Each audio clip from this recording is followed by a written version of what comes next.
Es schreit von Ast zu Ast, es kommt doch nicht auf, er steht.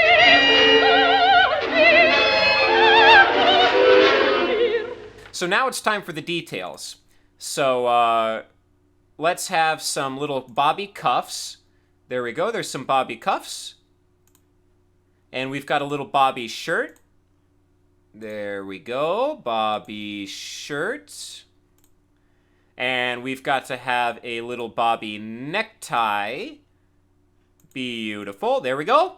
And now all we need are some Bobbie buttons. There's a Bobbie button, there's a Bobbie button. Bobbie button. Nope, that is not what I meant to do. Bobbie button there, and Bobbie button... actually, no, I don't like that. He can have one Bobbie button. It'll be one Bobbie button for you. Or in fact, even, let's just have the one Bobbie button be in the middle. Beautiful. Oh, this looks nice. Oh, this looks nice. Oh, there's this Bobbie badge. There's this baby Bobbie badge. Oh, God. Oh, my God. This is the greatest Bobbie sprite I have ever designed. Oh, and we have to have this little skin. It kind of looks like a Robo Bobbie because they do not have flesh tone. Why don't they have flesh tone? Come on. I don't know. I guess maybe DOS didn't support flesh tone. I guess the color scheme didn't support flesh tone. That looks pretty... Nah, that's not really very fleshy. Oh, well, let's get rid of that. There we go. We got one Bobbie. Oh. And we've got to have his little Bobbie balls as well. His Bobbie eyeballs. Perfect. Oh, yes. There we go. That's a Bobbie if I've ever seen one. Should we have little Bobbie Doc Martens? Oh, Doc Martens. There we go. Oh, Doc Marten. Man, my family still loves the shit out of British shows on... they still watch the shit out of the British shows on PBS. And Doc Marten is the one that my family is all a Twitter about these days. And I don't know, I never watched it. It's never on when it's convenient for me in my city, in the city where I live, because, you know, of course, there's a different PBS in every city in the United States. There we go. There's one Bobbie. So I should check out Doc Marten. All right, Bobbies, and oh shit, we got to change the. How did I do that? Oh yeah, there we go. All right, so we've got some Bobbies, and of course the child. We need to have some baby Bobbies. We got to build the baby Bobbies, some baby Bobbie pops. So let's get rid of this hideous, disgusting beast, and we will start from scratch with our beautiful baby Bobbies, our beautiful bouncing baby Bobbie boys. Here we go. Although, of course, I think the scenario was saying that they would be mainly males, but that remains to be seen. So here we go. We'll have some baby Bobbies there. There we go. The baby Bobbies will be like in a little Papoose. They'll be like in a little Papoose. They'll be like in a little baby Bobbie Papoose. Here comes the little baby Bobbie Papoose. They'll be like all wrapped up snug and tight in their little baby Bobbie Papoose.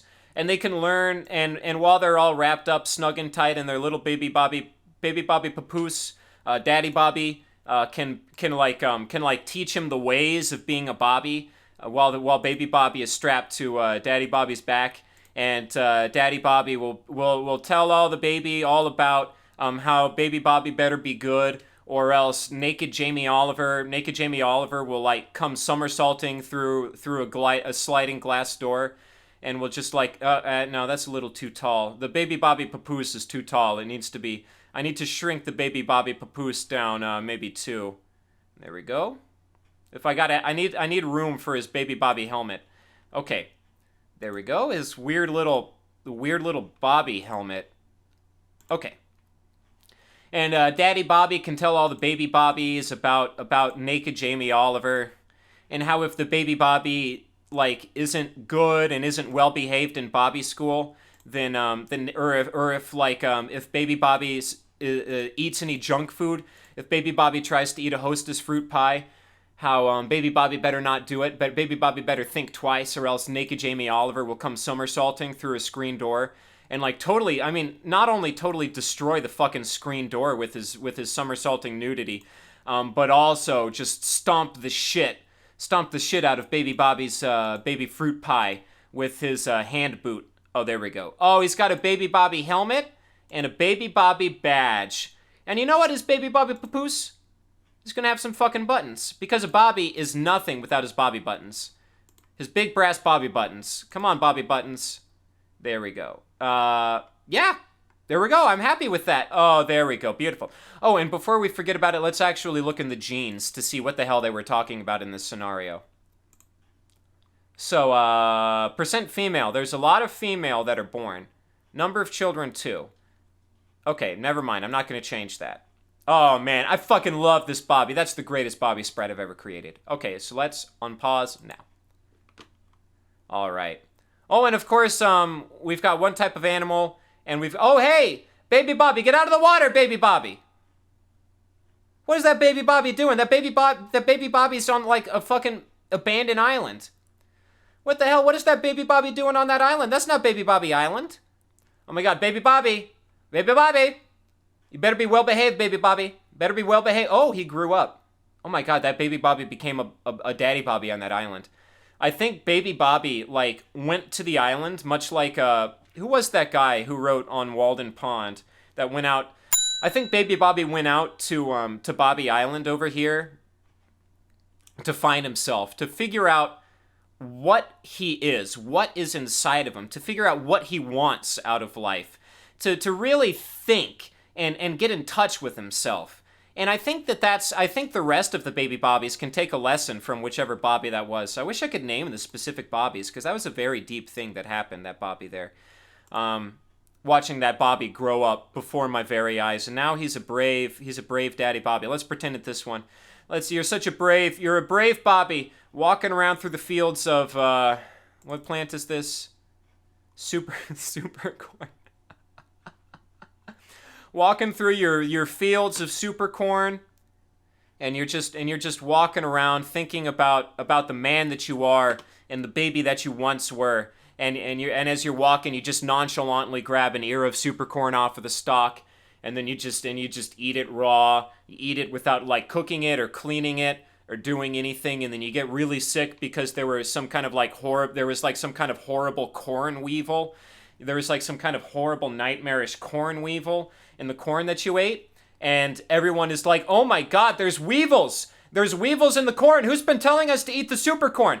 Who's been telling us to eat the super corn all this time?" And then they're like, "Wait a minute." And then they all turn and look at naked Jamie Oliver, and naked Jamie Oliver is like, "I was trying to tell you to eat healthy, organic food. That one ear of corn had weevils on it. Do not be fooled. That Bobbie that got sick is a prince of lies. You need to listen to me. I have been your friend for years. I have been teaching you about the benefits of delicious, healthy, nutritious bangers and mash for years. I have been showing up to your children's schools stark naked for years, slapping the pies out of their mouths.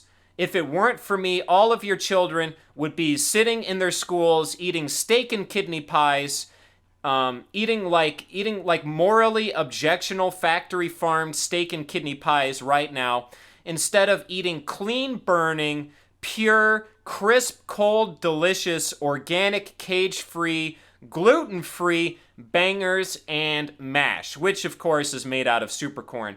The bangers, of course, are made out of supercorn, and the mash is made out of supercorn. But, I don't know if any of you guys that actually live on Piccadilly Circus know about this, but if you follow where the money's going in the big supercorn lobby, you'll find that it all goes back to naked Jamie Oliver. You might think that naked Jamie Oliver is like, he might not have a lot of money. He might just kind of be like, you think he's doing it for free. You think he's doing it pro bono because he's naked. You think he'd be able to like afford a chef's tuxedo at this point. But no, he's naked. But it's the trappings. It's the trappings of a deceiver. Well, he's right. He's right that you probably shouldn't eat steak and kidney pie every day for your entire life if you're a child. That's probably right. But at the same time, he has a vested interest in supercorn. And he wants to make sure that all of these brave Bobbies eat nothing but supercorn. He wants these brave Bobbies to live under the fear that if they do not eat what Jamie Oliver tells them to eat, then Jamie Oliver will break into their house with his nudity and will make the Bobbies cry until they are crying and eating supercorn. Look at all these Bobbie bones. Oh my god, it's kind of morbid. Do you guys realize that you're like living on a graveyard? And if you guys live on Piccadilly Circus, let me know in the comments section how it feels to live on a graveyard of nothing but Bobbie bones. Bobbie Bones and Empty Promises and Naked Jamie Oliver is just like always walking up and down the street with like a tire iron, and he's just kind of like doing the thing where he's like twirling the tire iron around like a Bobbie twirls around his nightstick, and just kind of whistling a little bit. And just kind of like letting people know what the score is, letting people know that if Naked Jamie Oliver catches them with a steak and kidney pie, then there will be two hits. There will be the hit of Jamie Oliver hitting the steak and kidney pie with the tire iron, and there will be the hit of the steak and kidney pie landing face down on the sidewalk, splattering all over the place. Look at all the Bobbies. All the Bobbies were living on this island at first, but now all the Bobbies live on this island. What's so great about that island? There's hardly any supercorn to be found. And that island, oh yeah, there's nothing going on that island. Just the last remaining bones of the last Bobbie to ever live on mysterious Supercorn Island. Oh boy, the Bobbies are well out of their element without their friends, the Yellow Jackets. The Yellow Jackets. Supercorn has mutated to become floating. Oh my god! Jesus Christ! So now, well, you know what? My original instinct was to react with horror, but that's great. That's absolutely fucking great. Imagine this. Imagine if you lived in Piccadilly Circus and you were hungry and all you had to do was just like walk out in front of your house, or maybe even just like walk into a different room, and there's just fucking corn floating in midair, and all you have to do is just like walk up to it and bite it. That's it. And that's free, delicious supercorn right there for the biting, just floating right in front of your face. That actually sounds pretty fucking sweet. I would be okay with that. I would definitely be okay with that. But then, I don't know, what would happen if like you woke up one morning and like there were just like 3 supercorns just floating right above your bed, and you know that supercorn, oh my god, the supercorn is growing on the water. What is so super about this corn? Holy shit. Jesus Christ, Bobbies. Are Bobbies gonna like start throwing out fishing nets into the Great Bobbie Bay and pulling in like corn in their fishermen's nets? Is that what's gonna happen? Oh my god. And why are there so many Bobbie bones? Is it the supercorn? Is it the supercorn? Are you doing that? Are all of these Bobbies? Like I said, the corn has never been easier. The corn is out there on the ocean for... Are those baby Bobbies on the ocean? Wait a minute, what? I gotta slow this down. I need some details. I need to see what the hell is going on. There's baby Bobbies all over the ocean. Can they swim? Are the Bobbies like swimming out to the middle of the ocean and just like eating corn? Like at this point, do they even bother? Do they just eat the cob and everything? Oh my god, these ravenous Bobbies. Holy fucking shit, it's almost kind of horrifying to think about that. And of course, fucking Naked Jamie Oliver is the king of them all. Naked Jamie Oliver just lives on this little island here by himself.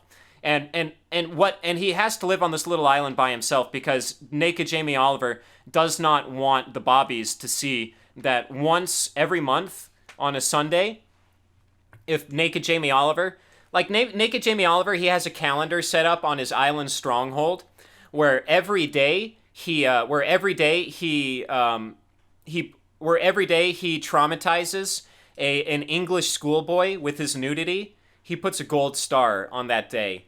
And if every day for a month he has a gold star, he actually chows down on a steak and kidney pie. And that's like his little reward for having traumatized 30 English schoolboys and destroyed their steak and kidney pies. He actually eats a steak and kidney pie, and that's Naked Jamie Oliver's greatest hidden secret, is his actual forbidden love, as it were, of steak and kidney pie. But you can't blame him for that.